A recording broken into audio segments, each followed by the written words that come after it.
DJ, un métier qui fait rêver. Palace, gloire et fortune, le métier de DJ est aujourd'hui devenu un phénomène. Mais pour faire partie des DJ superstars, la route est longue. Parmi ceux qui sont devenus des DJ incontournables, il y a Bob Sinclar. Des tubes à l'appel, des DJ sets aux quatre coins de la planète, Bob Sinclar fait partie des tout meilleurs. Et aujourd'hui, il a choisi de partager son savoir. Dans DJ Mode d'emploi saison 2, Bob Sinclar poursuit sa mission, aider des DJ qu'il n'a pas choisi à devenir meilleurs. Il a 1 mois pour les coacher et il sera impitoyable. Oh putain, c'est le candidat difficile. Donc ça, c'est comme ça que tu mixes, avec ton masque. C'est ton déguisement, quoi. C'est moi, quoi, surtout. J'aime bien faire de house, deep house, tech house, minimal, un peu. Ça fait, attends, c'est déjà 4 styles différents, là. Oublie le scratch à tout jamais. Non, mais même au micro, tu peux pas faire des choses comme ça. Si? Allez, on y va, on s'ambiance. Avec toute l'équipe de DJ Mode d'emploi, Bob Sinclar relève à nouveau le défi. Cette année, le niveau est très très fort. Donc j'attends énormément des DJ. J'espère pas être déçu. Je serai franc, direct, sans concession. Pour moi, DJ, c'est quelque chose de très sérieux. Donc j'espère que je vais pouvoir leur apprendre quelque chose et les aider. Là, t'es dans le move, là. Aujourd'hui, c'est David qui va vivre l'expérience DJ Mode d'emploi. Je me suis mis à mixer parce que je me rendais compte que la musique, c'était vraiment une vraie passion pour moi, que j'ai toujours adoré la musique. David veut devenir un DJ star. Va-t-il y arriver? T'as pas la stature pour ça en plus, toi. Pourquoi? Il faut de la résistance, il faut... Le monde de la nuit, c'est spécial, hein. Sinon, ça fait toujours plaisir de te voir, maman. Toujours pour me casser le moral de ma passion. Je te casse pas le moral, je te mets devant les réalités. Des fois, dans son mix, il est pas forcément très professionnel. Des fois, je me demande s'il mixe pas un petit peu pour lui, en fait. Allez, tu montes en pression. Allez, oui. C'est sûr que tu prends encore le micro, c'est la dernière fois que tu mixes chez nous. Ce que j'attends de l'émission, c'est de me perfectionner dans le scratch, qu'on m'apprenne l'animation micro et aussi à me faire connaître. Il est temps maintenant pour David de vivre l'aventure DJ Mode d'emploi. Première étape, la rencontre avec Bob Sinclar.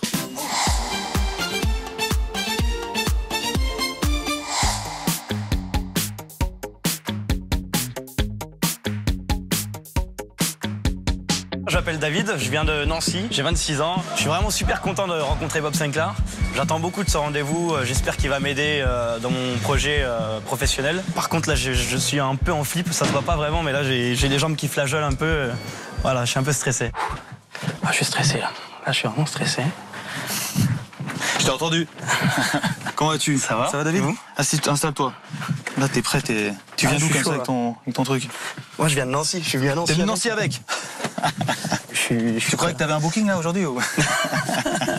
Qu'est-ce qui se passe à Nancy en ce moment? Ah, c'est calme Nancy. C'est vrai? Ah, c'est calme. Moi je suis à Dijon maintenant, Ah! au Chat Noir. Bien, j'ai été jouer au Chat Noir. Oui, je suis au courant. Ah ouais, voilà. Et Ouais, j'ai eu la d'ailleurs, chance, les patrons vous passent le bonjour. j'ai eu la chance d'aller jouer à l'Enfer aussi. L'enfer. Ah là, t'as pas connu ça. Malheureusement, ils ont fait un immeuble pour personnes âgées maintenant, je crois. Ça serait bien d'y aller mixer. c'est ça le truc. Donc, qu'est-ce qui t'amène chez nous? Les cours de scratch, Des cours de scratch, pourquoi faire? séance micro. Séance micro. Bon, écoute, je pense qu'on a retracé un petit peu, t'as fait un petit documentaire là. D'accord. Comme ça me permettra de te connaître un peu plus. Qui est David? Pourquoi veut-il devenir un DJ star et pourquoi cette coiffure surtout? Toutes ces questions méritent des réponses. Je m'appelle David, j'habite donc à Nancy, ça fait 2 ans que je mixe. Direction Nancy, chez David. Moi la musique je l'ai dans le sang, tu vois, c'est jusqu'au bout. Quand je mets de la laque, je fais de la musique avec. Tu vois? Et c'est comme ça que je me coiffe bien. Il semblerait donc d'entrée de jeu que David soit un sacré rigolo. Accessoirement, il semble aussi quelque peu désordonné, hein? Oui, un peu. Je suis un mec un peu bordélique. J'ai pas trop de temps pour moi de m'occuper de mon appartement. J'aimerais bien avoir une femme qui soit là avec moi pour m'aider dans les tâches quotidiennes, mais bon, je sais pas, ça dure jamais plus de 3 jours, une semaine. Moi, j'ai pas envie de perdre de temps à ranger. Je préfère être dans la musique. Le peu de temps que j'ai, je le consacre à la musique. La véritable histoire d'amour de David, c'est la musique. C'est beau, non? On dirait du Garou. Allez, au boulot, Davidou. Tu vois, même en attendant que l'ordinateur se rallume, je suis en rythme. La musique pour moi c'est vraiment une passion. Je vis pour ça, quoi. Dès que j'ai je sais pas, une table ou quelque chose, il faut que je fasse de la musique, je marche en rythme. Dans la voiture c'est musique, salle de bain c'est musique, c'est la musique partout. Je vais te montrer un truc, ça met l'ambiance directe. Regarde.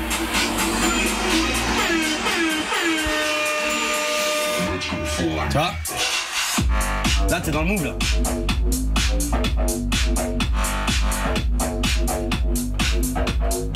Je me suis mis à mixer parce que je me rendais compte que la musique c'était vraiment une vraie passion pour moi, que j'ai toujours adoré la musique. Et je me suis dit autant la jouer moi-même pour les autres. En fait, j'ai commencé le scratch. Je te montrerai ce que je sais faire, tu vois.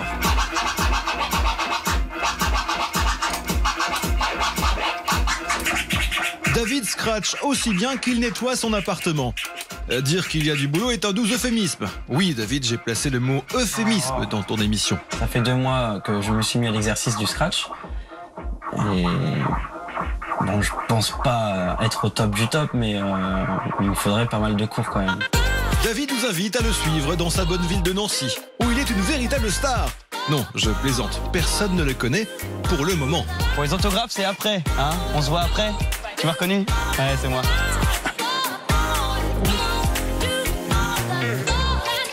Je suis dans mon délire, je suis dans ma bulle. Quand je suis en ville, moi j'entends des choses que les autres n'entendent pas forcément.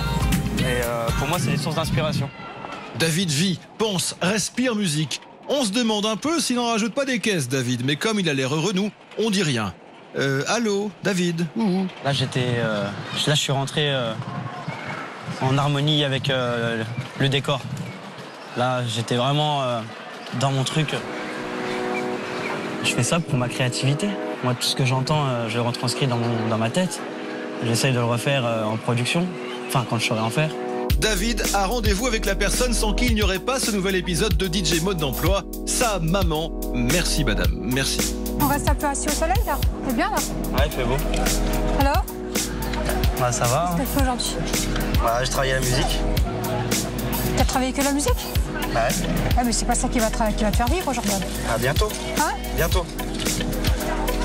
Quand je serai connu, ça va me donner... Ouais, mais attendant, tu fais comment? C'est pas ça qui va te rapporter, te payer tes factures? Je soutiens pas mon fils dans son projet de DJ parce que c'est un métier trop aléatoire. Ça reste une passion pour lui, c'est pas dans ce métier qu'il va percer. Il a besoin d'un métier concret, de jour. Je vois pas mon fils dans le monde de la nuit. T'as pas la stature pour ça en plus, toi.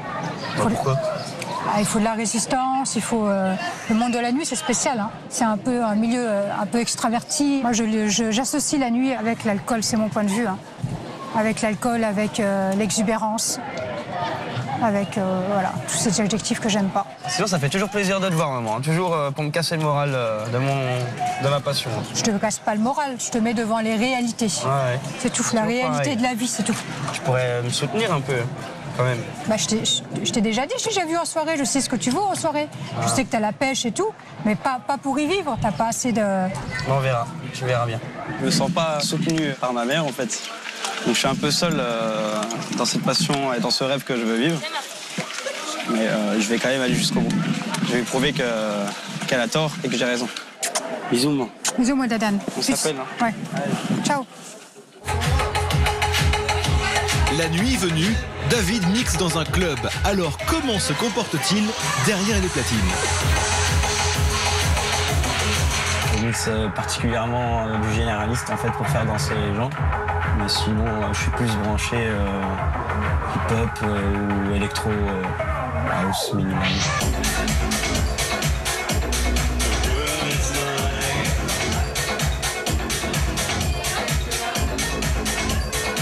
Les principales qualités quand je mixe, c'est de ne pas mixer pour moi-même, je mixe surtout pour faire plaisir aux gens et faire bouger ma piste. Ce que j'adore quand je mixe, c'est la réaction des gens. Quand, par exemple, le tube du moment, quand je le passe, les gens ils sont tout euphoriques, je les vois danser, là c'est mon vrai kiff. Et même si sa piste est aussi remplie que le frigo de son appartement, David se la donne à 800%. Dans son mix, il n'est pas forcément très professionnel. Des fois, je me demande s'il mixe pas un petit peu pour lui, en fait. Allez, on y va, on s'ambiance.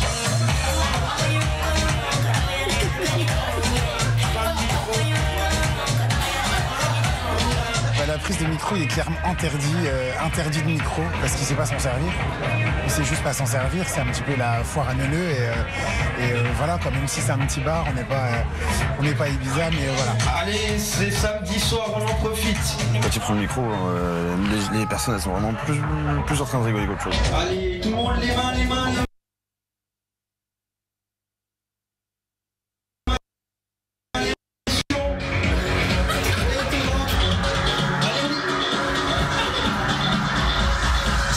Tu reprends encore le micro, c'est la dernière fois que tu mixes par chez nous. Hein. Bon, il faut bien le reconnaître, David a un problème de micro.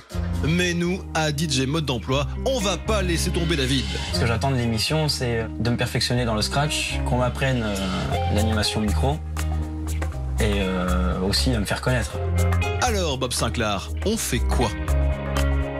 Bon, là, ça va pas être facile. Oh putain, là, c'est le candidat difficile. Là, le scratch, là où... Parce que non, mais là, tu plaisantes, c'est pas possible. Tu fais exprès de faire ça. Non? Mais si. Non, mais même au micro, tu peux pas faire des choses comme ça. Si? Non, mais t'es sérieux quand tu fais ça? Non, tu fais exprès. Hein? Ah bah oui. Bon, là, il y a des problèmes de situation. C'est que tu n'analyses pas de la situation dans laquelle tu es. Tu es dans un bar où personne danse. Donc déjà, tu prends pas le micro. Bah, quand tu prends le micro, non, tu les chauffes pas. C'est la musique qui les chauffe, c'est pas le micro. En plus, il y a quoi? Il y a 20 personnes dans le bar. Tu n'as rien à chauffer. Là, la situation dans laquelle on t'a filmé, c'est la pire qui existe. C'est-à-dire que tu dis que t'es DJ, mais il y a personne qui danse. Donc déjà, c'est difficile de te juger là-dessus. Mais quel est en fait toi? Parce que franchement, honnêtement, le scratch, ça sert à rien, le scratch, honnêtement. Le scratch, ça sert à te donner de la crédibilité quand tu es déjà un très bon DJ et surtout quand tu fais du hip-hop.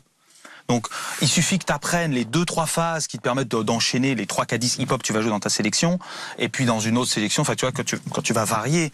Mais c'est pas indispensable, c'est pas ça qui va faire de toi le meilleur DJ, tu vois. C'est mieux de scratcher les morceaux hip-hop que de les envoyer comme ça, je trouve. C'est ce que je te dis, il y a 2-3 techniques qui vont te permettre d'enchaîner les morceaux, surtout quand tu joues du hip-hop. Mais le but ultime, c'est, comme tu l'as dit, avant tout faire danser les gens. Si tu fais danser les gens et qu'en plus tu as les 3-4 phases de main, là ça peut donner un petit peu plus de crédibilité. Et ensuite le micro c'est encore une autre étape, quoi. Parce qu'il faut que tu aies, pour prendre le micro, ça m'arrive de prendre le micro pour demander aux gens s'ils vont bien. Pas bon allez c'est samedi soir, tout le monde danse, tu vois. Essayer de trouver des phrases gimmicks, 2-3 petites bêtises, tu vois. Il faut que tu écrives des choses, mais pas forcément allez on est samedi soir, tout le monde ça danse, on met l'ambiance. Non, ça c'est fini ça. C'était les années 80 avec un peu d'écho sur la voix.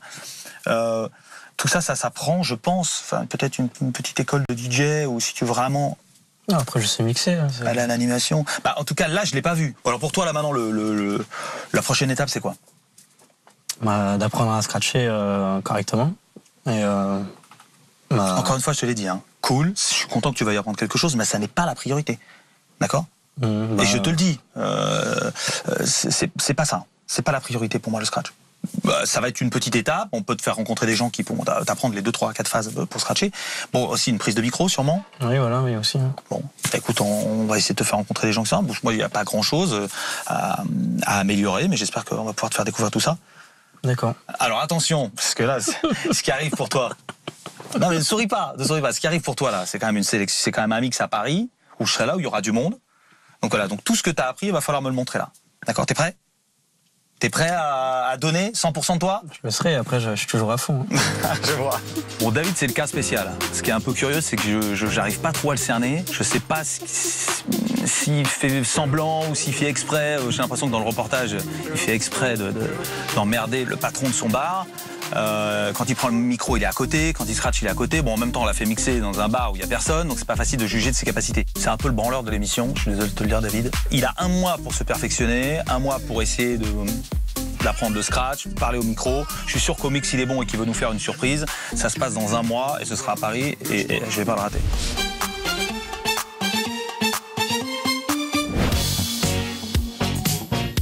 David va être pris en main. Comme il semble importante, nous avons choisi de recadrer David.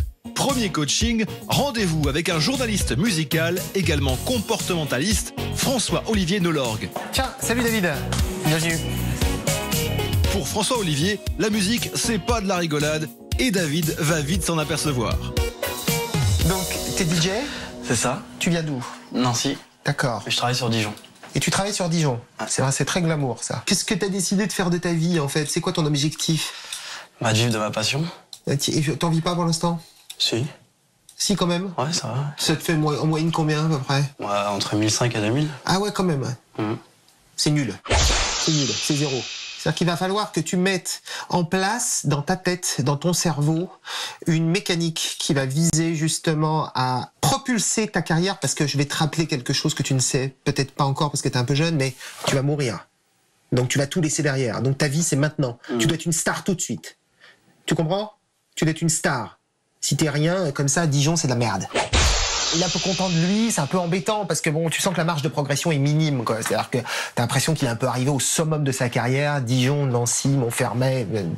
Il est coupé, il a la coupe de cheveux de tous les gens, ils sont tous coupés comme ça. Les gens qui m'ont copié, ouais. Non, c'est pas vrai, vous êtes tous coiffés pareil. Regarde Secret Story, vous avez tous les mêmes rasés sur le côté et puis non sur le dessus, t'as les mêmes blousons que tout le monde. Et je suis sûr que t'as les boots, bien sûr, il a les mêmes boots que tout le monde. Donc en fait, il a intégré, il a inféodé un système et il se démarque pas de ce truc. C'est-à-dire qu'il faut que pour que tu aies ce truc en plus, il faut que tu aies ton propre son, ta propre personnalité. Il est un peu chiant, quoi. C'est pas très flamboyant, tu vois. C'est très province, quoi. C'est très... C'est-à-dire que ça... Il est pas... Tu comprends. David Guetta avait le hook. À 16 ans, il savait que le mec, il serait au top. Il a réussi à être le top. Tom Cruise, pareil, hein. Disait toujours, dans la vie, c'est kill or get kill. Tu fais de la musique, pas? T'en fais pas? Tu produis pas? Il va falloir le faire. Tu vas devoir faire le syndrome David Guetta. David Guetta ne sait ni chanter, ni jouer d'un instrument, mais il a le talent de bien choisir ses équipes. Il va falloir que tu t'entoures de mecs qui maîtrisent Pro Tools, Cubase, qui maîtrisent la house, qui maîtrisent le son de demain. Il va falloir que tu aies ton propre son. Il faut que tu nous fasses rêver. C'est un métier de générosité. Tu comprends que Bob Sinclair et David Guetta, ils en sont arrivés là où ils en sont, ou Martin Garrix, c'est parce qu'ils sont câblés comme ça. Ils ont la fête dans le sang et le désir avant tout de faire danser les gens plus qu'eux-mêmes. Tu comprends ça? Moi, c'est mon but, hein, quand je suis en club, mon but premier, c'est de faire danser les gens, pas de m'amuser moi. Ah, d'accord. Qu'est-ce que tu as envie d'exprimer dans un set quand tu fais mixer, quand tu mixes? La fête. Tout simplement, voilà, que les gens s'amusent dans mon mix. C'est tout. Qu'ils aiment aussi, qu'ils aiment ce que je joue, forcément, mais... C'est une bonne réponse, tu sais, parce que ça veut dire que t'es généreux. Ça veut dire que t'es dans l'échange. Et je vais même te dire, comme j'ai dit à un autre DJ que j'avais coaché, je voudrais que tu fasses ça de ta devise, que tu le tatoues même dans ta tête. Dans la vie, pour un DJ, il faut suivre son intuition, mais pas son intérêt. Il faut que tu suives ton intuition artistique, la vibe, l'air du temps, le son, mais pas ton intérêt. C'est-à-dire qu'il faut pas que tu joues des choses à la mode. Faut pas que tu joues le son que tout le monde joue. Faut pas que tu joues ça parce que c'est bien. Il faut que tu continues à scratcher sur de la deep house, même si c'est pas catholique, même si c'est pas, on s'en fout. Cultive ta différence et reviens me voir. D'accord. Super. On signe après, c'est ça? On signe après. Ok. Salut David. Une l'orgue qui m'en met plein la tronche, plus Bob Sinclair qui me dit que c'est pas terrible, bon, ils sont pas au bout de leur surprise, je pense. Mais non, il y a des choses qui sont à la prod, comme la prod, ouais, ça je sais qu'il faut que je fasse de la prod. Après il a dit qu'il fallait que je continue à scratcher, même sur de la deep. Sinon le fait qu'il croit que je suis au top de la carrière d'un mec lambda, ouais ok, je suis pas un mec lambda.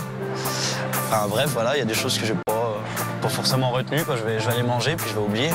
David en a pris plein les esgourdes. Il semble plus secoué que le cerveau de Jean-Claude Van Damme. Allez David, on fait comme derrière les platines, on enchaîne. Coaching 2, un cours de scratch avec un pro. Salut. Salut, Hakim. David. Enchanté, bienvenue. Merci. Entre, c'est là-bas. Alors dis-moi, qu'est-ce que tu recherches exactement comme cours? Un cours de tennis. D'accord. Écoute, avec, tennis de table, tennis... Non, le scratch, quoi, les bases du scratch. D'accord. Ok. Tu mixes plutôt quel style de musique? Généraliste. D'accord. Avec une branche hip-hop. Ok. Et c'est quoi ton niveau actuel en scratch? Proche des zéros Moins 10. Moins 10, ok. Donc ouais, on part de très très loin. Tu me montres un petit peu ce que tu sais faire, je te mets un... Ah ouais, cache là, direct, faut que je te montre et tout. Là. Ah, il faut que tu me montres, bah forcément, il faut qu'on sache exactement d'où tu pars. Attends. Mais il est à l'envers là, c'est des noms? Non? Non. C'est un vinyle, hein, juste. Ouais, c'est pareil. Non. Ceci était un CD. Ouais, c'est un grand CD, c'est un vinyle. D'accord. C'est le mot qui m'est venu en premier. D'accord. Allez, faut appeler un chat quand même. Comment David va-t-il s'en sortir? Hakim va-t-il craquer et lui faire bouffer un vinyle de colère? Réponse. Ce qu'on va faire, c'est qu'on va se mettre au début du son. Et pour se mettre au début du son, je vais te proposer en fait de mettre un marqueur. D'accord? Et le marqueur en question va nous permettre de nous donner un point de repère. Ok? Et grâce à ce point de repère, eh bien, on va pouvoir effectuer des mouvements avant et arrière sur le vinyle. Ok? Principe du scratch. Ça te va? Ouais. Je te sens complètement perdu là. Oh là là, il y a une montagne à franchir. Ça va le faire, hein, t'inquiète pas. Hein. Ok. Je comprends rien du tout là. Je comprends pas ce qu'il me raconte. Mais je fais genre. Essaye de faire en sorte de toujours garder ta main à 9h, d'accord? Bien en face de ton marqueur, ça va être important pour la suite. 3, 4 et...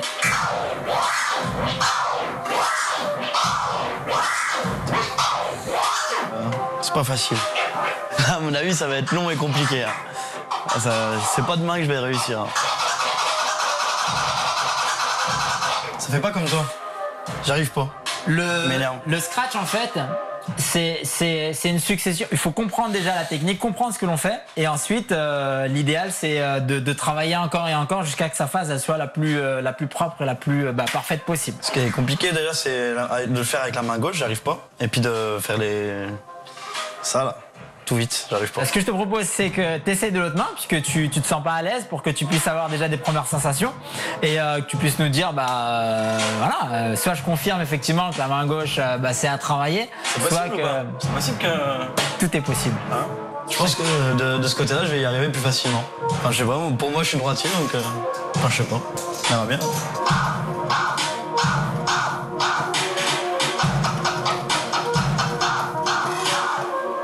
J'arrive mieux du côté là. Ouais, mais alors faut faire la phase maintenant, c'est pas le coup simplement de le dire. Et là, sous nos yeux, un miracle se produit.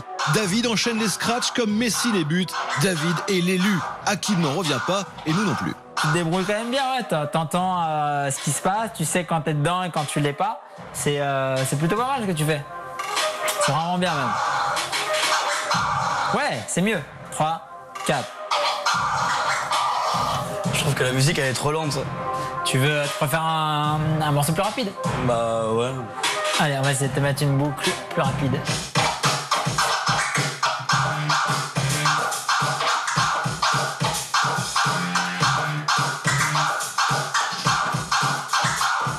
C'est pas mal, il se débrouille bien, hein. C'est peut-être effectivement sa main de prédilection pour le scratch. En à peine 2 heures, David semble maîtriser la technique de scratch. On le soupçonne un petit peu d'avoir minimisé son talent. Écoute, ce que je te propose, c'est pour conclure ce cours, se faire une petite session freestyle. L'idée, c'est de pouvoir mettre en application tout ce qu'on a vu, évidemment, en combo, en mélangeant le tout et surtout en te faisant plaisir. Et le maître mot, c'est faire de la musique, ok? Hakim est surpris par le talent de David. Il lui propose donc un duel de scratch pour voir si David est prêt à jouer dans la cour des grands.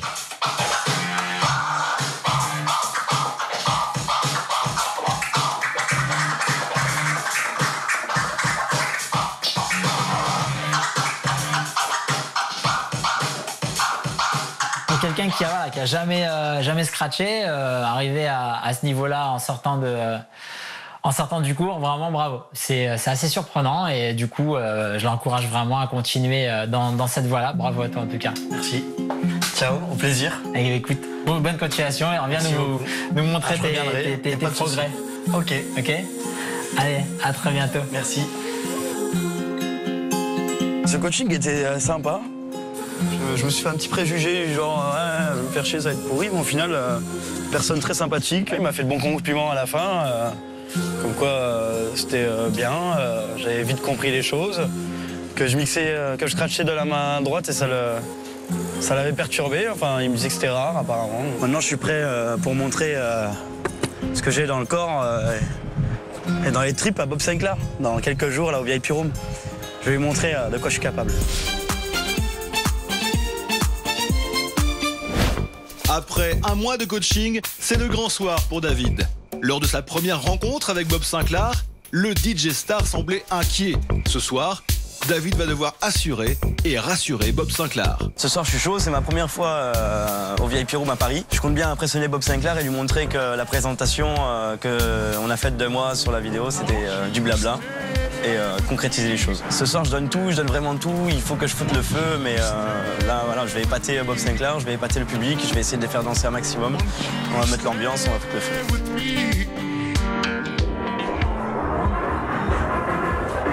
Déjà, je me marre quand je te vois. Je sais pas, tu me fais rire.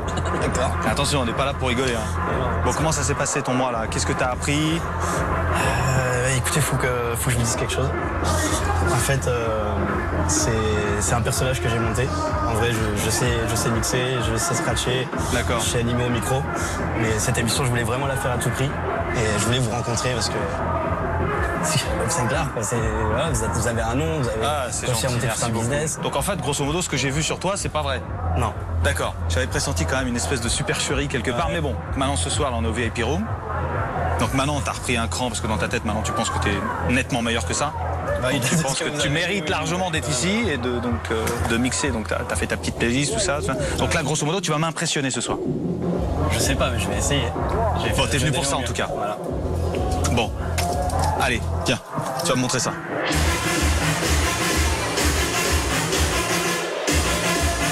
Comme ça, t'es DJ mythomane aussi. Ah, c'est pas mal. Mais tu sais que j'ai marché un peu quand même. C'est vrai? Mais non, parce que dans chaque émission... Ça m'a embêté quand même. Hein. Non, parce que quand on me demande de faire cette émission, il faut toujours qu'il y ait une espèce de charlot qui est là pour faire rigoler les gens. Donc je me suis dit, ça y est, je l'ai trouvé. Mais en fait, pas du tout. C'est toi qui vas impressionner tout le monde. Je sais pas, après, je vais faire ce que je fais, moi, ce que je fais d'habitude. D'accord, mais moi, attention, maintenant je sais que t'es bon, je vais te tailler tout à l'heure. J'aurais peut-être pas dû le dire. Allez, à tout de suite. David a donc joué un rôle et serait un super DJ. Bonsoir le VIP Room, est-ce que ça va? Va-t-il vraiment être à la hauteur de ce qu'il annonce? Allez, je porte tout le monde les bras en l'air. Tout le monde, put your hands up.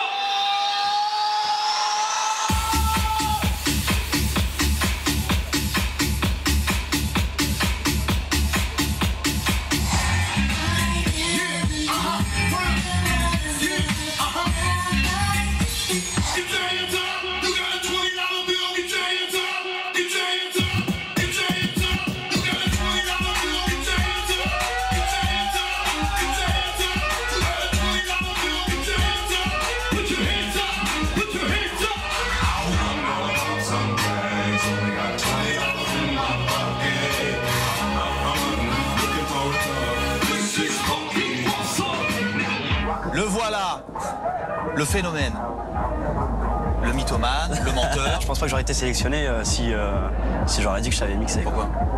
Parce que c'est surtout pour... Ouais, mais attends, tu sais pas tout. J'ai peut-être des critiques à te donner. Ah bah c'est sûr. On sait jamais tout dans ce C'est sûr. La prod, j'y arrive pas. Il y a plein de trucs que je sais pas faire. Voilà. Les scratchs sont pas parfaits non plus. Mais en tout cas, t'as bien joué le jeu. C'était assez drôle. Qu'est-ce que j'ai noté sur toi? Bah, que t'as bien caché ton jeu. Ouais. Moi, j'ai adoré ta sélection. Les scratchs, pas trop, mais impeccables, bien dans le tempo. Variation de la couleur musicale de ton mix super. J'ai pas beaucoup de trucs à te dire. Ça m'énerve, ça m'énerve, ça m'énerve. Désolé. Non, bravo, bravo. En tout cas, si tu veux faire des progrès dans la prod, c'est ça, c'est vraiment ça qu'il faut améliorer chez toi. Mais animation au micro, j'en ai pas parlé, excuse-moi, impeccable. Voix qui passe bien et tout. Tu m'énerves. D'habitude, on me dit que j'ai une voix de forain au micro. Mais non, non, non, t'as une grosse voix qui passe, c'est important. Enfin, d'avoir de la présence derrière un micro, c'est pas facile. Donc tu remercieras le patron de ton club qui a bien joué le jeu aussi. Hein, donc ton club gay là, qui est génial. Voilà, et c'est vraiment une clientèle que j'adore aussi. Tu pourras leur dire. Ouais, je les adore aussi. Je te souhaite bonne chance vraiment parce que je pense que tu peux aller loin et ne reste pas dans les bars. Voilà. Hein, ok, maintenant je suis plus dans un bar, mais bon. C'est sûr, non, là, t'as eu de l'exposition, pas de problème. David, merci à toi, bien sûr. Merci. Bon, merci. Bravo.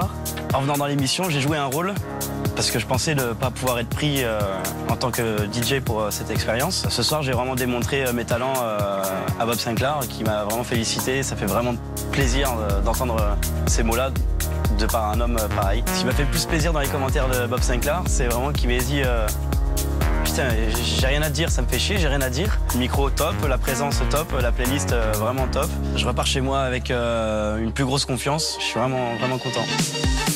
Depuis la fin de cette émission, David n'a pas changé de coiffure et ça, ce n'est pas bien.